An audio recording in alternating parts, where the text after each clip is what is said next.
Good morning. Just giving us a few seconds, allowing people to join.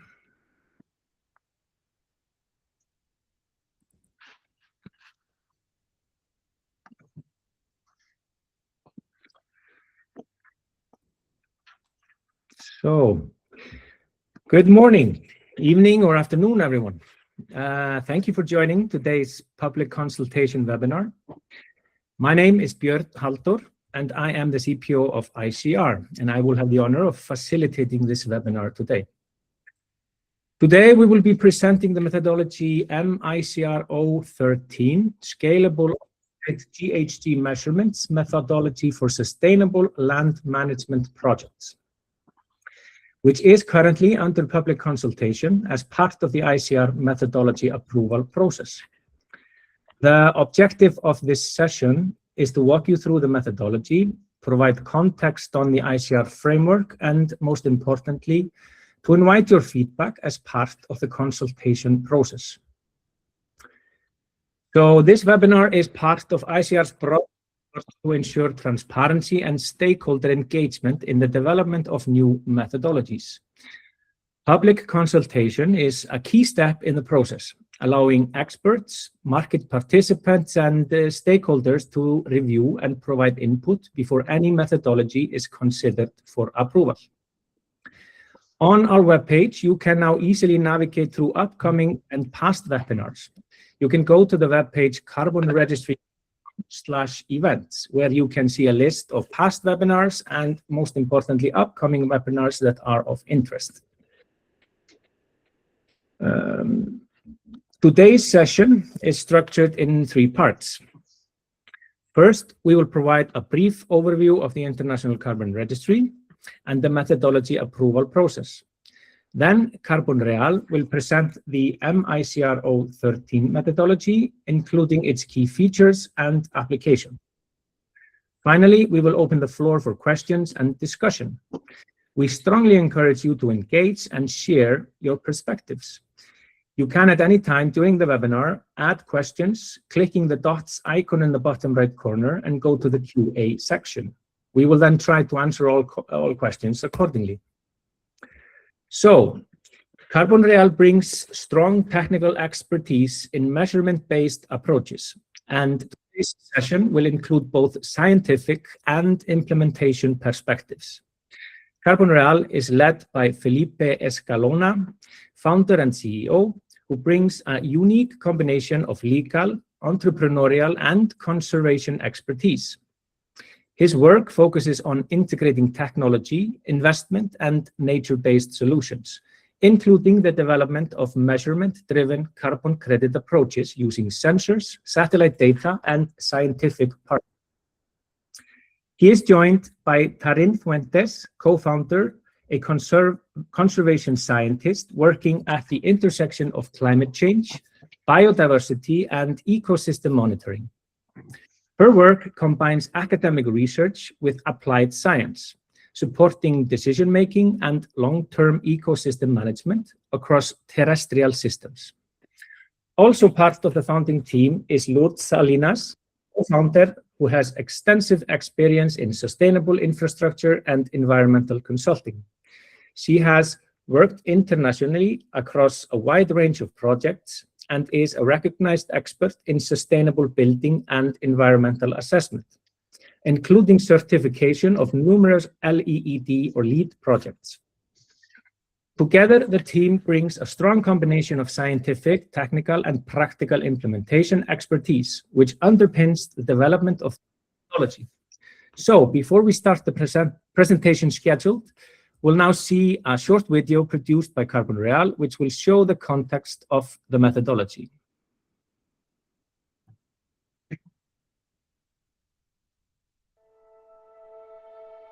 En noviembre de 2016, mi perspectiva sobre el valor de los activos cambió radicalmente acá en la Patagonia chilena. Un accidente en el Parque Nacional Torres del Paine, en el que casi pierdo la vida, me obligó a pausar una carrera dedicada al desarrollo inmobiliario, los flujos de capital y activos tangibles. Mientras me recuperaba, mirando este paisaje, mi mente empresarial no pudo evitar notar una contradicción. Podíamos calcular con precisión el valor de cualquier estructura de hormigón, pero no teníamos herramientas para valorar la vida que nos rodeaba. Dejé mi trabajo en finanzas corporativas y he dedicado los últimos 10 años a trabajar por la conservación de la naturaleza mediante modelos de negocio exitosos, pero cuyo impacto no lograba abarcar las más grandes extensiones de ecosistemas.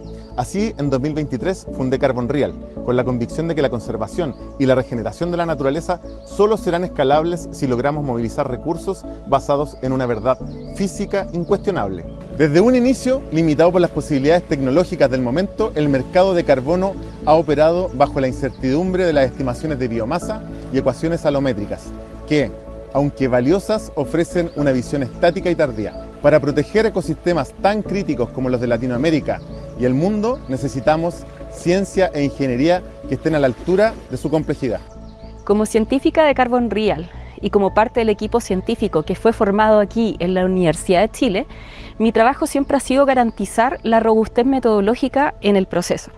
Hemos integrado datos satelitales de la misión JEDI de la NASA y también hemos publicado en revistas internacionales indexadas nuestros principales resultados.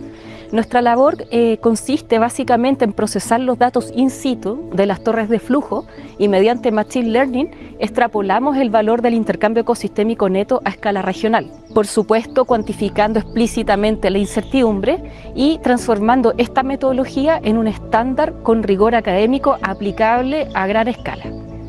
La visión de Carbon Real nace en la Patagonia, pero ya cubre desde Chile hasta México y tiene un impacto global.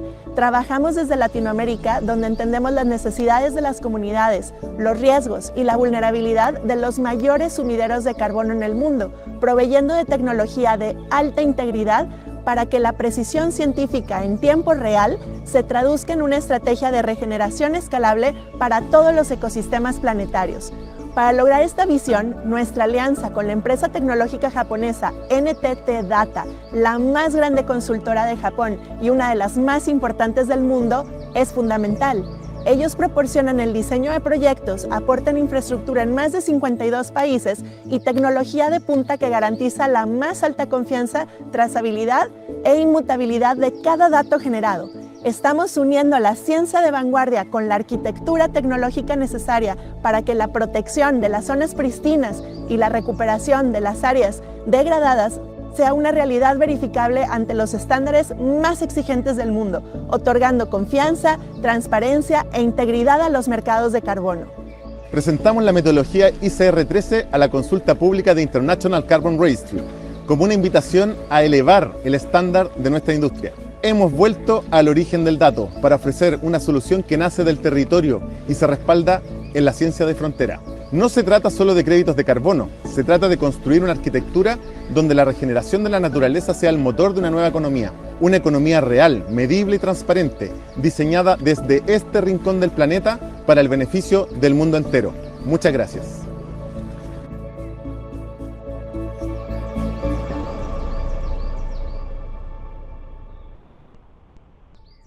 That's fantastic.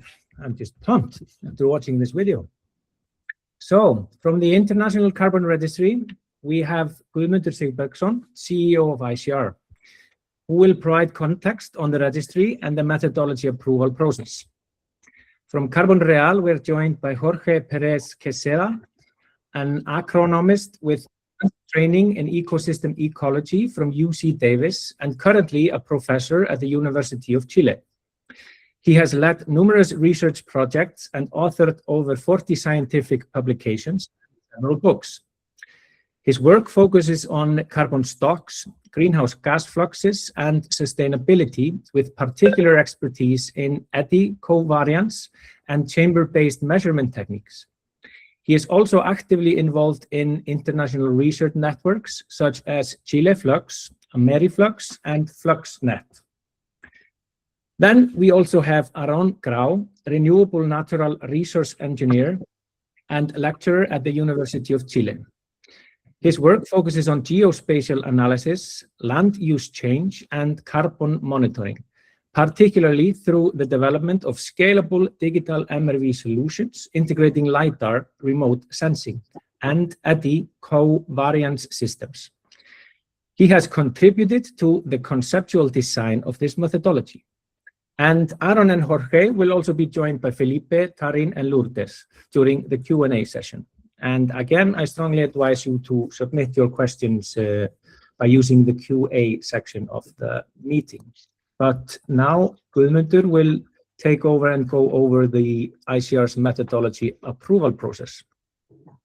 Thank you, Bernd, for the introduction, and good morning, afternoon, or evening, everyone.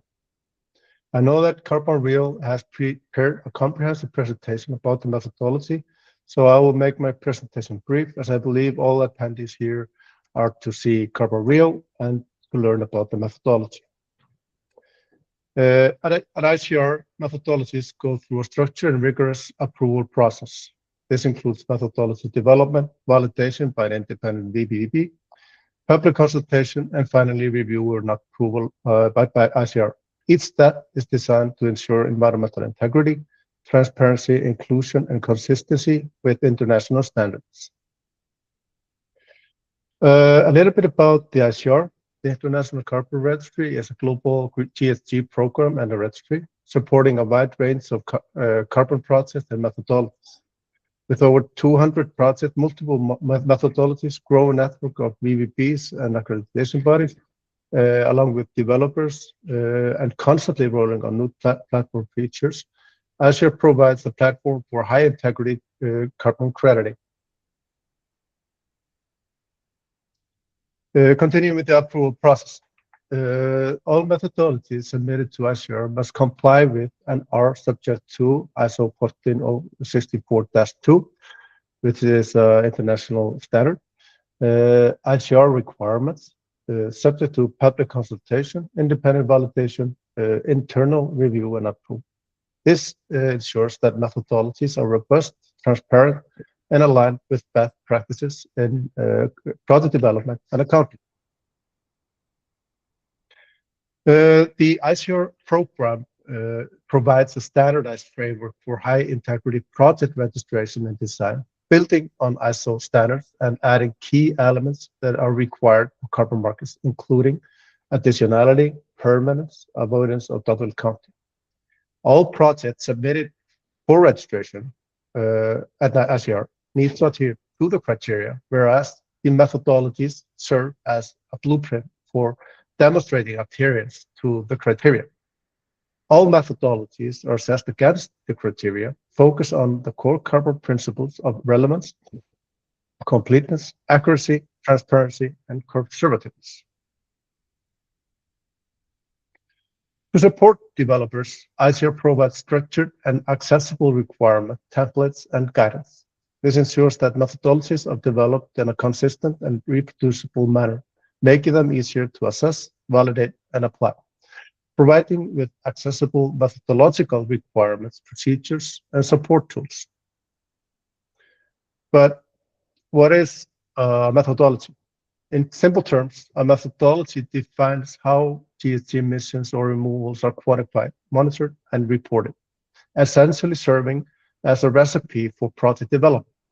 It ensures that all results deliver in real, measurable, additional, and verifiable impacts in a consistent manner, supported with current best available scientific knowledge, serving as the foundation for issuance of carbon credits. To the requirements, its methodology must, of course, include the key components such as applicability conditions, boundary definition, baseline scenario, additionality, quantification, and monitoring procedures, while considering other related aspects such as permanence, leakage, and safeguards. These elements are then carefully reviewed during the approval process, including gathering input from interested parties through this public consultation.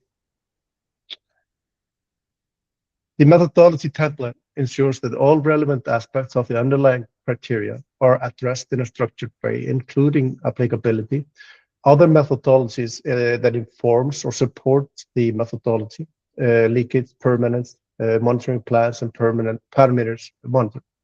This structure supports transparency and consistency across different methodologies. Now to the process tool. The methodology approval process is iterative. Developers are responsible for developing the methodology and to respond to feedback from the VVPs, ICR, and stakeholders and refining the methodology accordingly, to guarantee that all comments and input is carefully considered and accounted for before its final approval. Public consultation here plays a key role in this process. So this slide illustrates the M-ICR013 development timeline. As you can see, the process involves multiple stages of review and refinement. We started this about a year ago, and now we are in the public consultation phase. This shows that methodologies are nothing developed and approved overnight. Now to the presentation by Carbon Real on the M-ICR013 Scalable On-Site GHG Measurement Methodology for Sustainable Land Management Project. The public consultation is currently open and will close on the 8th of May 26. We have already been receiving some comments, and we encourage all participants here and later viewers to this webinar recording to review the methodology and submit comments or feedback. Your feedback is important part of the process. Now I invite Jorge and Aaron to take over with the presentation. Thank you, and may the 4th be with you.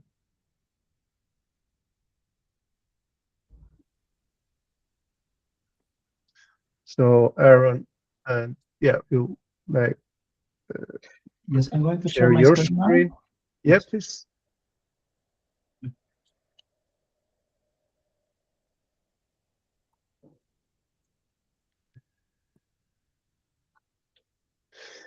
All right, here we have it.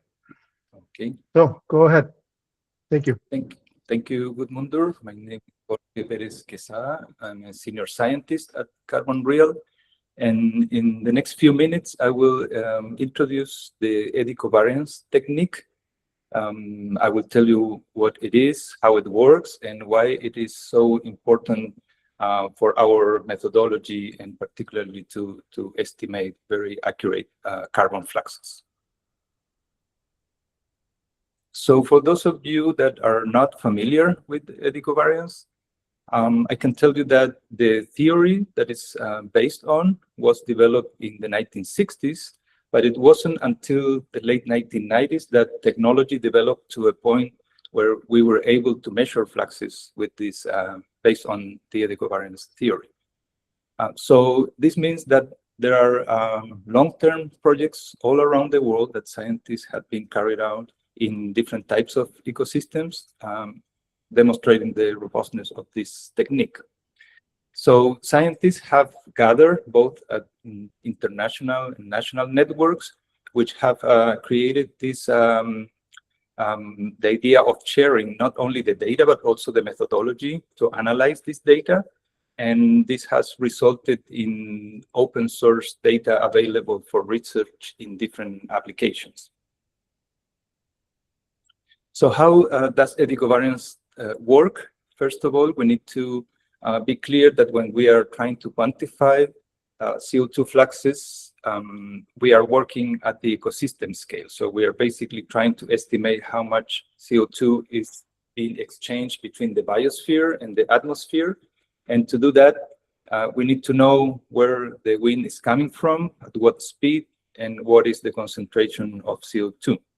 So these circles on the bottom right are representing the eddies, or the turbulent flow of the air, which has a specific wind direction and speed and CO2 concentration. And we are particularly interested in estimating the vertical wind speed in this case. So when we use the eddy covariance technique, we are estimating the net ecosystem exchange. So instead of measuring each carbon pool separately, we're doing it all at the same time. And with that, registering the dynamic behavior of the CO2 fluxes. So the ecosystem switches during the day between being a source and a sink. And the graph on the left shows the CO2 fluxes every 30 minutes. And in this case, it's micromoles of CO2 per meter square per second. And you can see that it's highlighted that sometimes the flux is positive. And by convention, we understand that the ecosystem is being a source of CO2, whereas in other times of the day, the flux is negative, and in that case, the ecosystem is understood to be a sink. The picture in the middle is an actual tower that we installed in 2013 in a temperate rainforest in northern Patagonia. And the picture on the right is showing some of the sensors. The one in the middle is the three-dimensional sonic anemometer that we use to estimate the vertical wind speed. It's also represented there, the infrared gas analyzer to measure CO2. And you can see that optionally, you can use other sensors to measure other gases. In this case, it's shown a methane gas analyzer. So the eddy covariance measures in a specific area that is changing, and this is called the footprint. That is usually a few hectares. That will depend on where the wind is coming from, the wind speed, the instrument height, the vegetation height, and also the atmospheric stability. And we want to move that from this area to the project boundaries. So to do that, we use spatial modeling. Basically, we use machine learning to go from what the eddy covariance station is measuring to a pixel by pixel estimate of net ecosystem exchange in the entire project boundary. So how do we do that? We use spatial modeling that is based on peer-reviewed articles. On the right, you can see a short list of a few articles that have been published recently that have upscale and ecosystem exchange using eddy covariance, remote sensing, and climate data. You can check those articles. The last one by Fuentes Castillo was published by our group in Carbon Balance and Management this year. And in the left, you can see some examples of the predictor variables that are used to represent, for example, the vegetation characteristics, but also the thermal, water, radiation, and also ancillary data. So the last slide that I will present today is a case study of a project that we are developing in a forest, an alerce forest in the southern part of Chile. This represents 3 years of measurements. This was published in 2023. And the carbon fluxes here are represented in grams of carbon per meter square per day. You can see the blue bars are representing days where the ecosystem behaved as a carbon sink, and in red, those days where the flux was mainly source. So after the 3 years, you can estimate the annual balance, and you can answer the question whether this ecosystem is being a source or a sink. In this case, the net ecosystem exchange was estimated to be around 10 tons of CO2 per hectare per year. So now I'll let Aaron Grau to tell you the details of our methodology. Thank you, Jorge. Just give me a second. Hello, everyone, and thank you for joining us today. My name is Aaron Grau, and I am the Applied Science Director at Carbon Real, and I will walk you throughout the technical core of this methodology. And before I start, I want to thank the ICR for opening this public consultation process. And methodologies become better when they are challenged early, so by the people who will actually use them. So answer the question that Jorge was talking before, how we apply this methodology. So first, we need to talk about typology, the project typology. There are 3 project typologies, and this methodology covers all of them. So they share a common methodology backbone, but they differ kinds of interventions depending on the context of the project. So the first one is called ecosystem active conservation and restoration.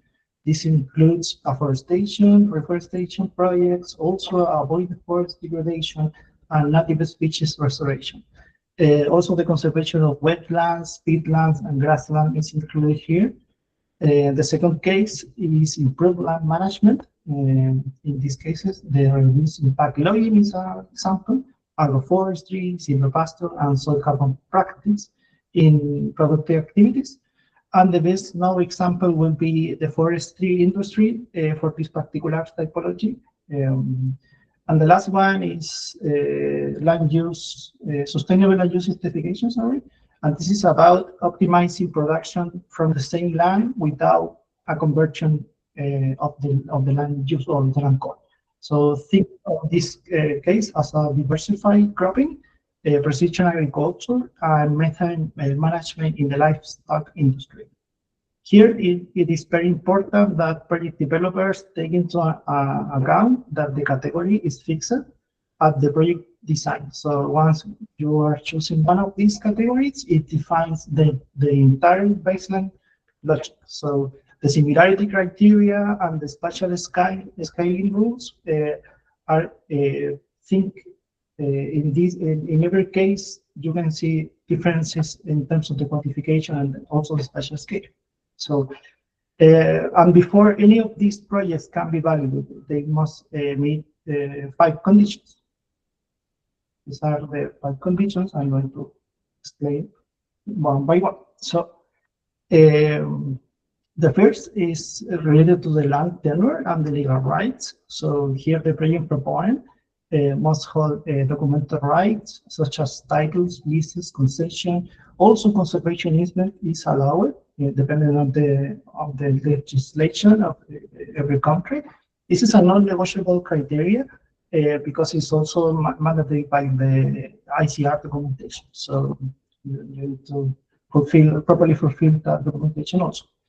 The second one is related to the eco-variance station setup. So these stations must be installed in both the treatment and the control area, cited on the ecosystem of interest.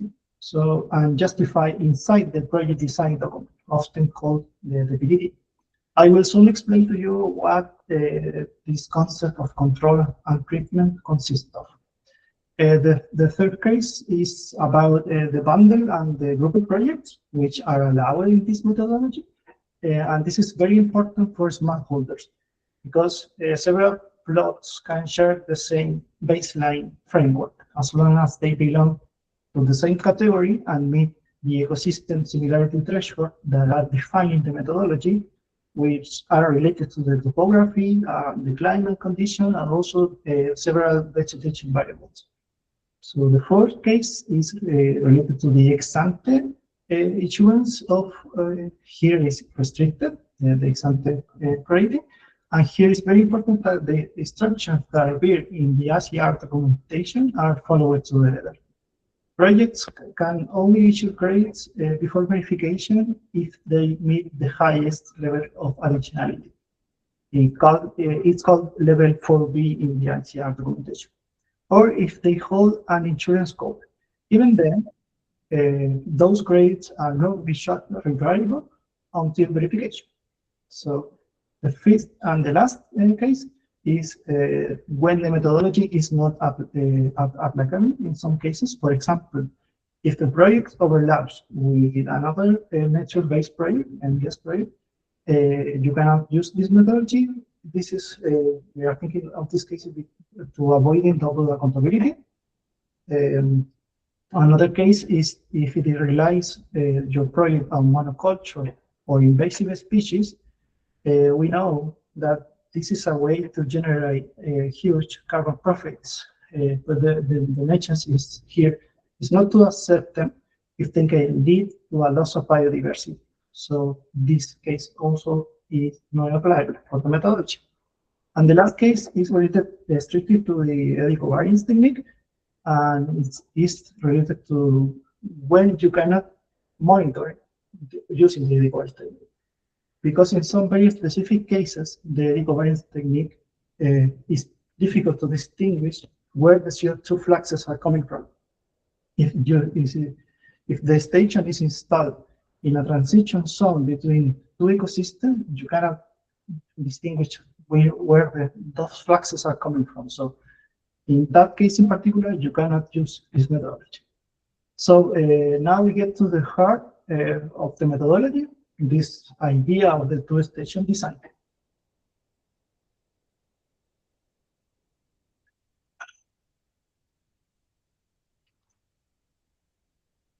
So why do we ask for two eco-variance stations?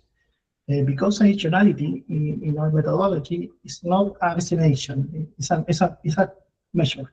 So additionality, as we all know, is a delta. On the one side, we have the left side, we have a treatment area where the project is being executed.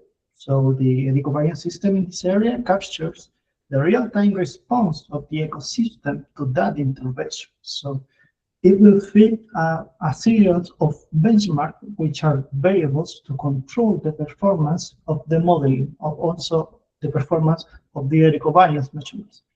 In this case, it's called the TPT, the treatment benchmark. On the other side, we have a control area, which represents the business as usual scenario, and this is where we observe what will happen without the project, or in absence of the project. So here the control tower must be ecologically and climatically matched to the treatment areas.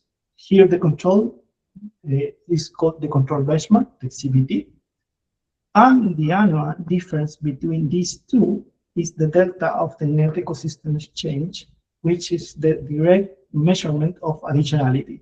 Here, there is no assumptions requirement in order to make the final calculation, so it is direct. And to make sure that this delta is real and the highest quality and not a noise coming from the data, we require a statistical significance using a p-value below the 0.05 range, or a relatively uncertainty below the 10% range. Or any of those data could be used. Okay, well, these data are very useful for long before the verification, so they help to manage the project itself. So fluxes down conscious carbon, they guide the project management decisions here in this methodology. This slide highlights an underappreciated value of using CO2 fluxes data instead of carbon pools. It does only come for carbon. It is going to guide crucial decisions along the life of the project. So in a conventional stock-based MRV, the project relies on annual or every perhaps 3 or 5 year field inventory. And don't forget that those carbon pools are estimated indirectly using different methods for above ground biomass and different methods also for below ground biomass. So these changes are detected only after they happen, usually years later. So the feedback in this case is low and perhaps some say incomplete. In a continuous flux-based approach, which is based on this methodology, the CO2 fluxes are measured 10 to 20 times per second from both areas, the control and the treatment. So the whole ecosystem is measured directly. We can detect early drought, disturbances, or stress early. And we can act within the same season or perhaps even the same week. So the decisions here are, and the data shares the same clock. This means that the CO2 fluxes can trigger a restoration intervention, perhaps confirm a management effect, or anticipate a baseline update long before any BBB shows up. So how do we do from one tower, which is representing an ecosystem, to a complete spatial explicit model that works in many ecosystems? With that, I'd like to call that process progressive ladder modeling, which I'll explain in this slide. This is the modeling ladder. It has 3 steps. So first, we climb as the project matures and more data are generated. So the step 1 is to use what we call a global-based model, GBM. This model is trained using data from international flux network that Jorge mentioned earlier. The best known examples are FluxNet, AmeriFlux, ICOS, AsiaFlux, NextFlux, even ChileFlux. In this point, using satellite data and climate predictors, is key for generating a strong data set. So the GBM is available before any local tower is operational. So it fits his own benchmark to evaluate the performance of that modeling, which is called the HBD.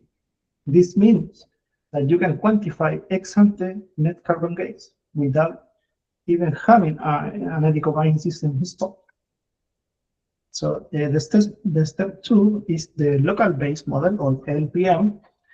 So here, once the project is on, EC station and ecovariance stations are running, we calculate LBM with the local data. Local data that comes perhaps from the project or the other project, also that works also. And the LBM fits the control and the treatment benchmark, the CBT and the TBT. These benchmarks are the bridge between the in-situ data and the spatial modeling. You need to relate the net ecosystem exchange in time and also in space. So this benchmark explains how to achieve that. The first and last step is the LBM Plus, which is the enhanced version of the previous model. Here, once we have enough site-specific data, we replace the calibrated global model with a new architecture, built for a project-specific fluxes and predefined predictors. This is the exposed model that we recommend using for verification. This is not mandatory, we only recommend that. And why do we through the 3 steps instead of running straight to the local model?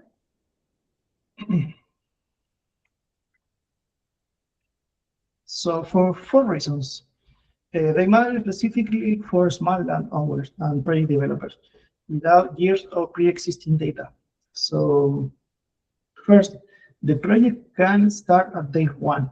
So the GBM provides a robust baseline before the project owns his own EC eddy covariance towers. So the barrier to entry is very low.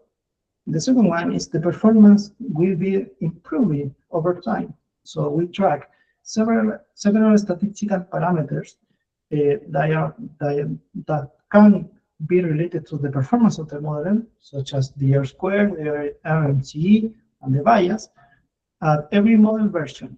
And the model will be registering these documents every upgrade. This is transparency by design. Okay? The third one is that this methodology is adaptive. Every new year, the eddy covariance data makes the model more and more representative of the context of the project. So the baseline update, you cannot update the baseline at least every 5 years or sooner if you can, or if something triggers your attention. So, fourth is that uncertainty here in this methodology is quantified, not ignored, throughout a factor which is called the uncertainty modeling factor. And to be easy to explain this, models with weaker performance will be producing fewer credits. So in early stage projects their emissions of credit will be more conservative by design. So this leads us to a fundamental shift in the way we think about the baselines.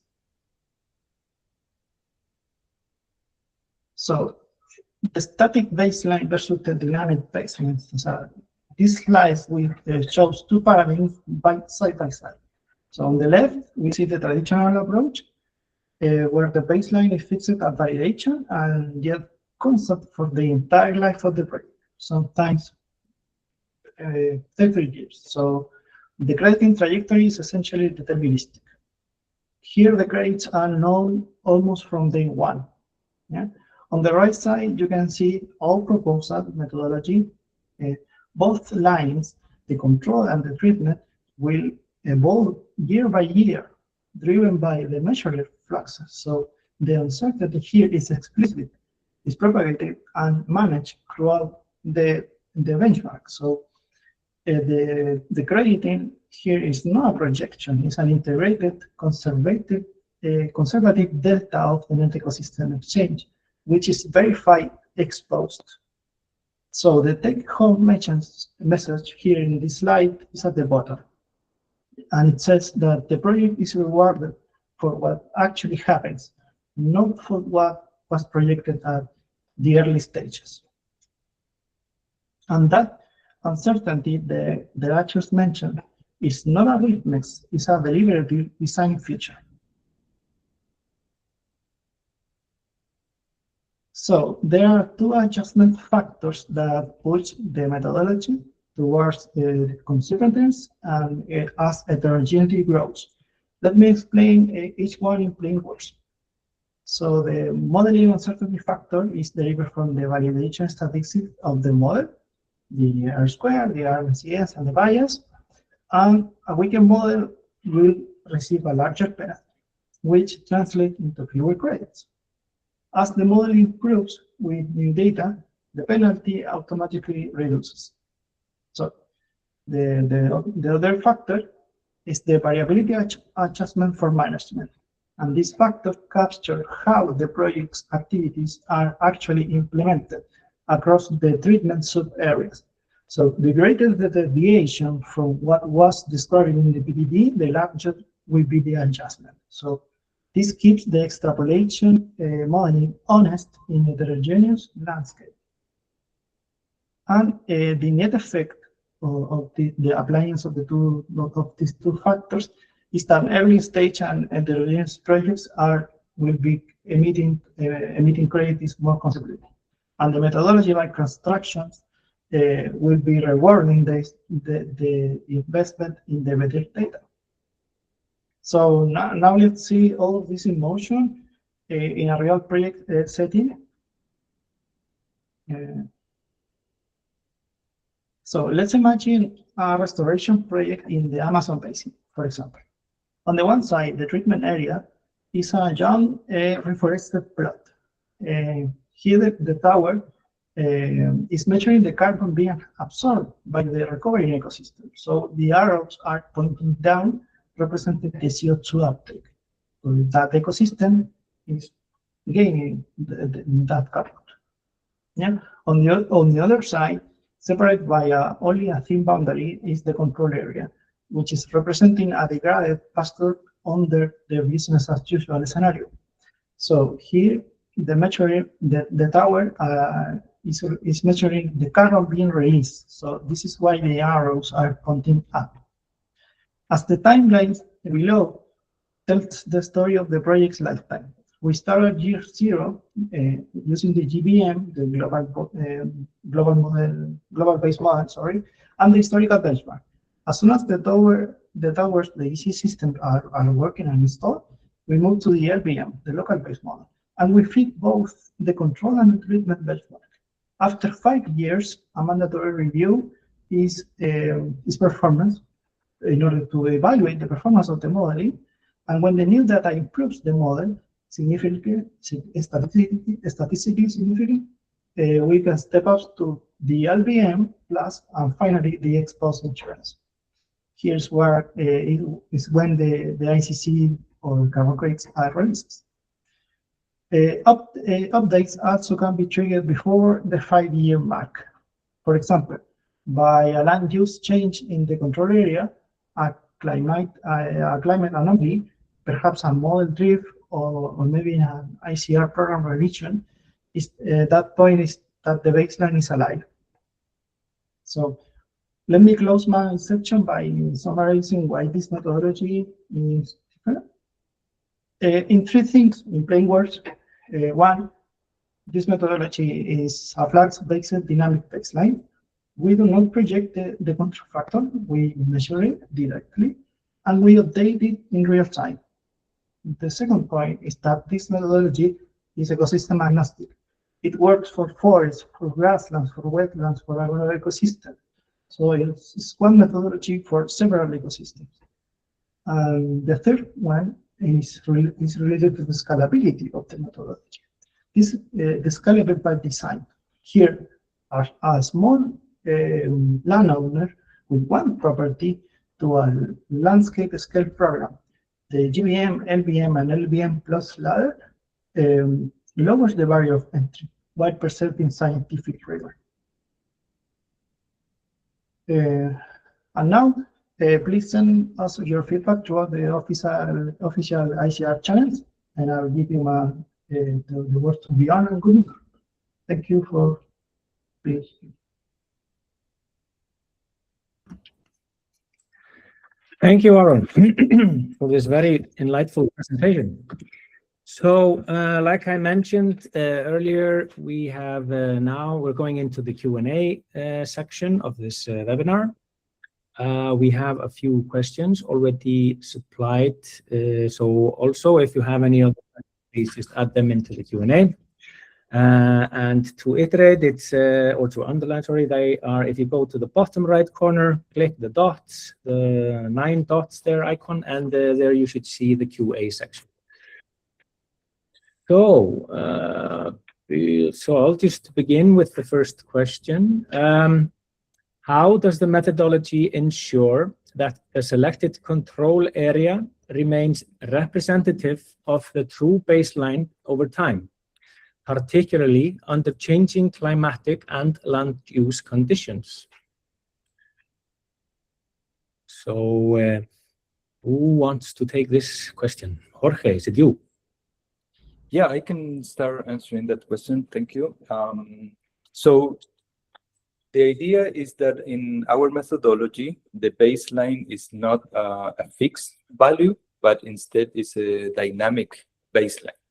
So because we have 2 eddy covariance towers installed, one in the project area and one in the baseline, we can monitor what is happening in both sides. So basically, if there are changes in the baseline area, we can monitor that and quantify those changes. Okay, thank you for that. Thank you for that. Yeah, thank you for that, Jorge. Yeah, and again, thank you both for a really comprehensive, complete presentation. So there are a few other questions that we have received here in the Q&A. So just picking the next one. Are uncertainties, I know that you discussed that uncertainties before, are uncertainties for eddy covariance measurements and spatial extrapolation, ML or remote sensing, quantified and accounted for in the final calculations? Maybe Aaron. And yes, I can answer that question. Thank you.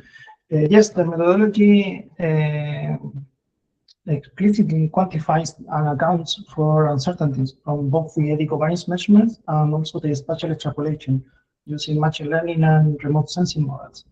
In the case of EC data, the eddy covariance data, the uncertainty is managed throughout quality assessment and quality control procedures, such as techniques as gap filling and threshold detection, also post-processing, and urban aggregation of the NE are the way how you evaluate the performance of the model. So the resulting control of the treatment benchmark are not taken as a raw footprint values. So they are spatially adjusted using the LBM and the LBM plus model, so that the ecosystem, the eddy covariance signal is extended to the full control of treatment area in a transparent way. The methodology also requires a model performance assessment using metrics the metrics that I mentioned before, the R-square, the RMSE, and the bias, using as a statistical validation against independent data sets and verification of the spatial extrapolation outputs.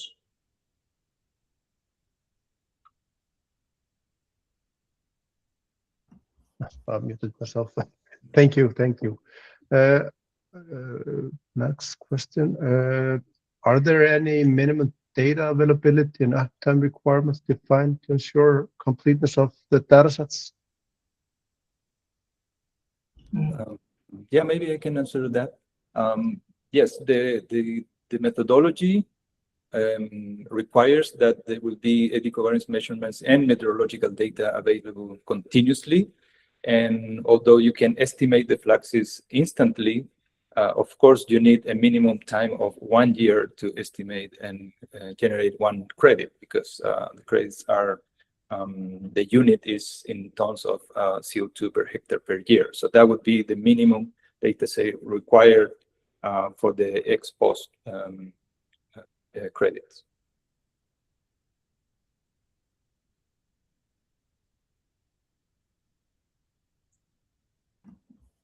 I think you're still on mute, Gumi, if you're trying to ask another one.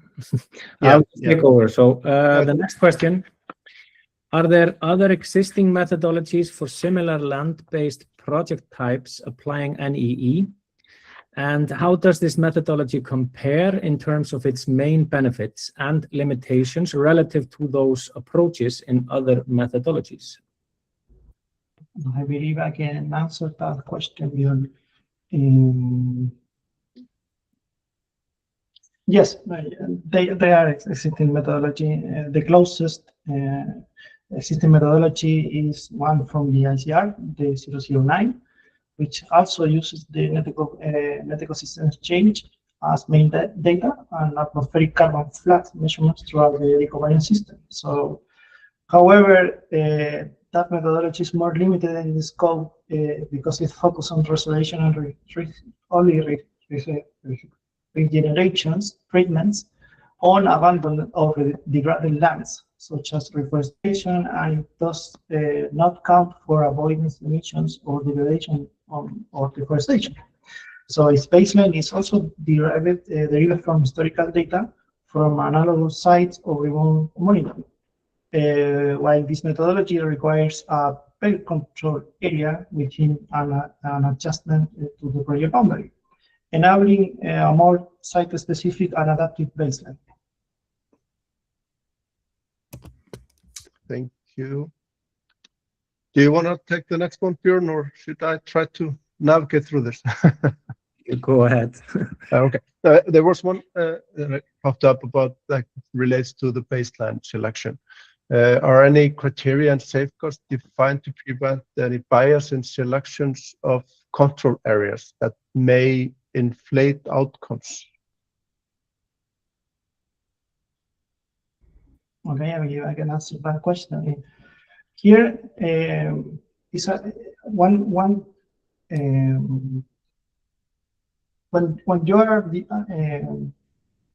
designing your PDD, you need to be really clear about where you are installing your ecovariance system. So the site location is not only chooses by chance, or you have to make sure the design is working properly. And in that design, you need to make sure that the topographic conditions, climatic conditions, or also vegetation conditions are the same or very similar in both cases. So in order to perform that, there is also a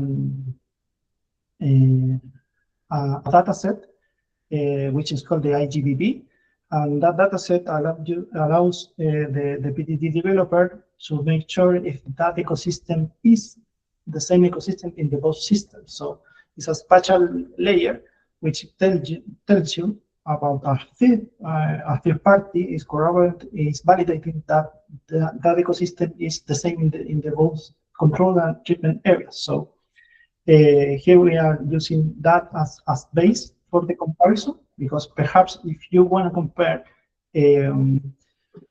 evergreen broadleaf forest, which is the fast and more sparse forest here in the southern Chile and Patagonia, you need to first see that database. Okay, thank you for this.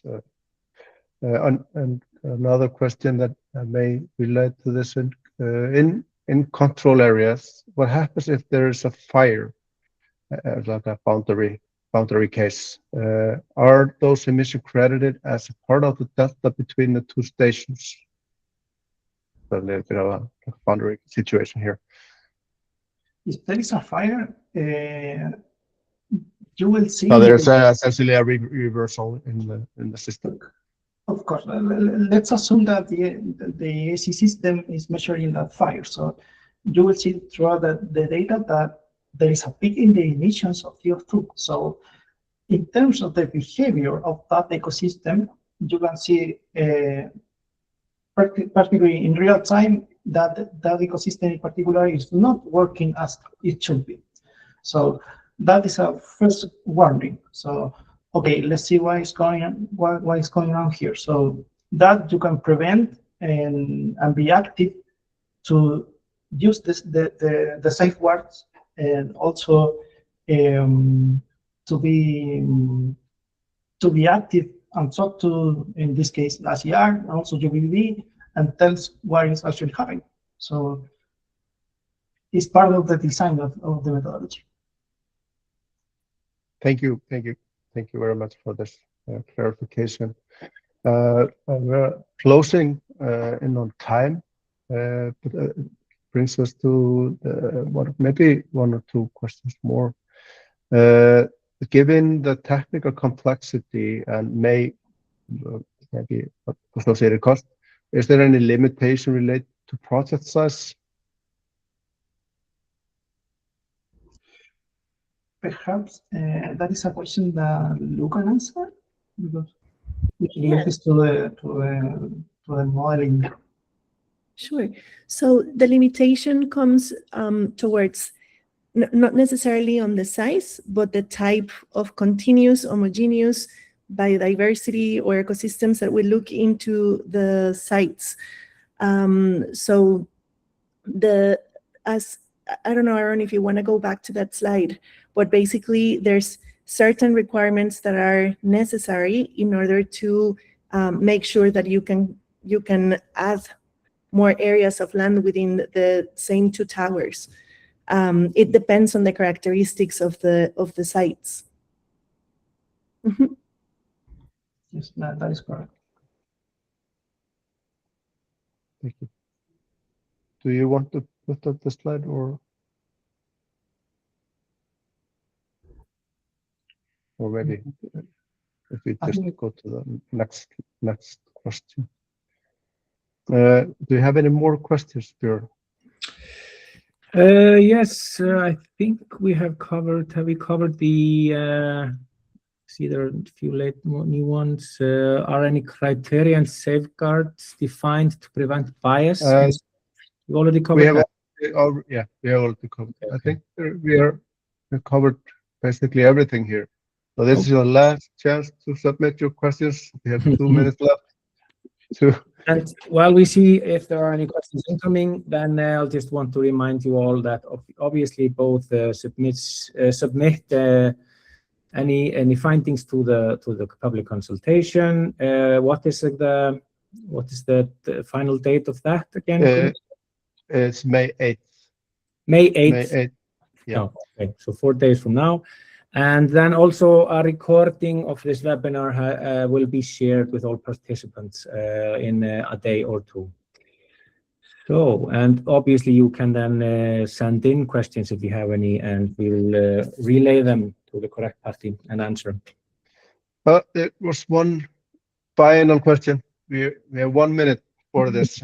In conservation project, what is the maximum size of a project until a second tower is required? I.e., the tower is no longer representative of the project area or is negligible measurement footprint, or is a negligible measurement footprint? Okay, I think I can answer that question. There is no a rule of thumb related to the surface to each tower. There is no such a thing, one tower X land. So here the limitation is based on how capable are you to modeling that ecosystem. So that spatial extrapolation perhaps is limited in some areas, but perhaps in other spaces, in other situations, that extrapolation, spatial extrapolation could be sparse more and more hectares. So it is related to the ecosystem and the proximity to that ecosystem and how that ecosystem is working in the context of the project. So the rule of thumb here is the extrapolation, the spatial extrapolation is how you control that.